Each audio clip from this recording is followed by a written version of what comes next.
The various briefings we received from INEC was all about how they are organized and how they are ready.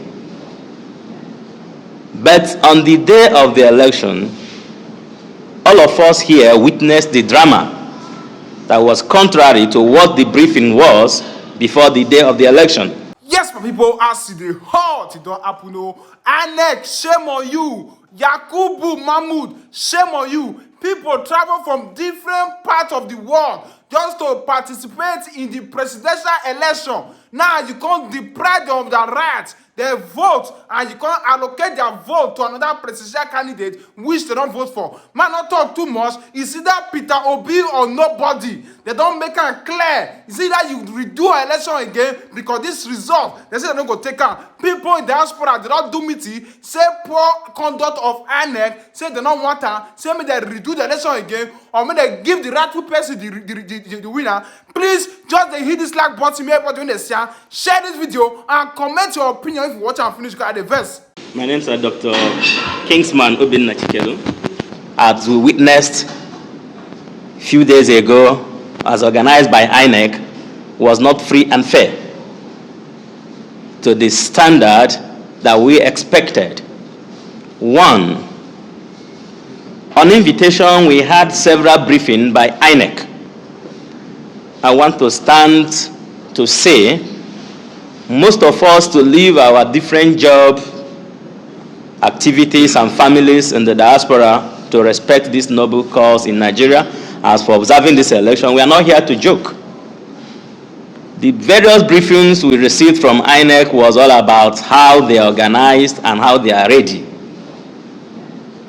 But on the day of the election, all of us here witnessed the drama that was contrary to what the briefing was before the day of the election. Especially the issue of uploading the results of the presidential votes. Myself personally and others witnessed that the BVAS was not doing the transmission of the result to the server from the polling unit. We were all worried, and we came back to Abuja the next day as the collation was going on to say that what we witnessed in the polling unit wasn't actually what we were briefed before, as for the use of the BVAS as the game changer that even made all of us, some came from as far as Oceania, about $4,000 flight ticket. Some came from DR Congo, not less than $1,500 flight ticket. Some came from Monrovia, some came from France. So when we calculate this sacrifice, we are not here to witness an unserious process. If that's the case, we prefer watching it in the television and we say, okay, that's our usual way.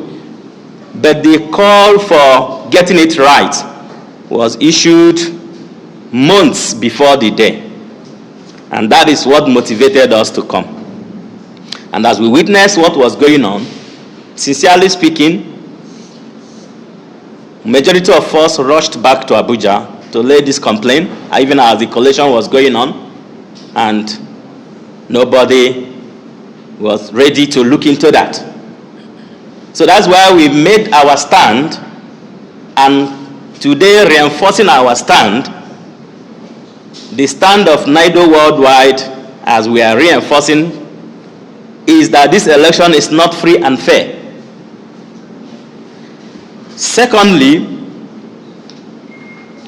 we are using this opportunity to call on INEC to upload the results that reflects the voting of Nigerians. The results as reflect the voting of Nigerians. You know, I can use myself as a case study. I'm a trained medical doctor, a traumatologist on specialization. It takes me to tell a patient who complained of headache, insistent headache, continually. Normally, the diagnosis can say, okay, this may be malaria, this may be insomnia, anything that can lead to that. But if I want to be pragmatic, I may call the patient and say, can we go on CT scan? This will enable me to convince the patient on the condition that leads to this headache. And I will tell this patient the price, the cost of CT scan, which the patient will pay because he needs a good result, a good diagnosis to know what is causing the ailment.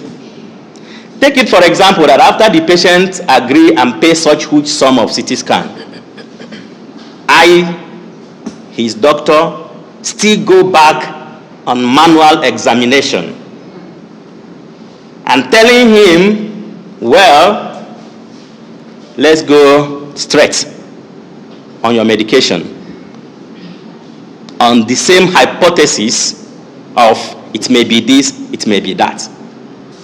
Why not be pragmatic enough? This patient have paid for a CT scan. Why not use this opportunity to get the image of the CT scan and even point to the patient, can you see this collection of hematoma here? It is intradural or extradural. Sorry for using most of the medical term. I'm just trying to create a picture. Because this patient paid for this CT scan. And by the time I'm doing this explanation, we are working together with him, both in physical and spiritual presence. And he understands what he's going through, and it will give him the proper healing that we are looking for, with that physical and touchable explanation that he paid for.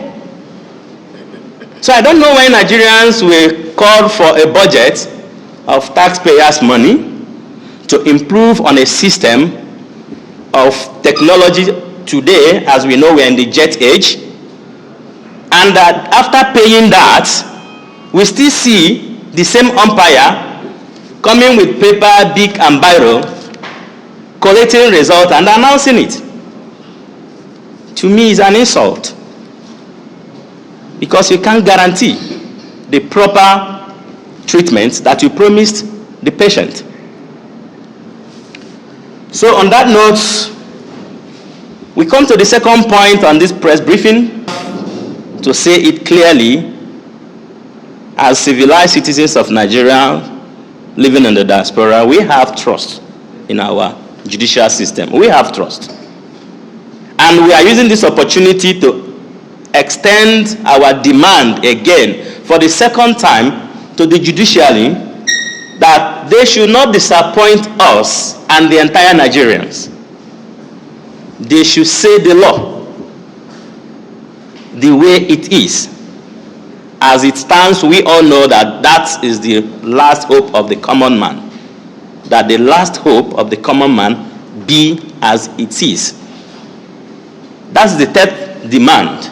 The judiciary should do the needful and redeem the image of whatsoever transpired that day by bringing the common man to his right. Then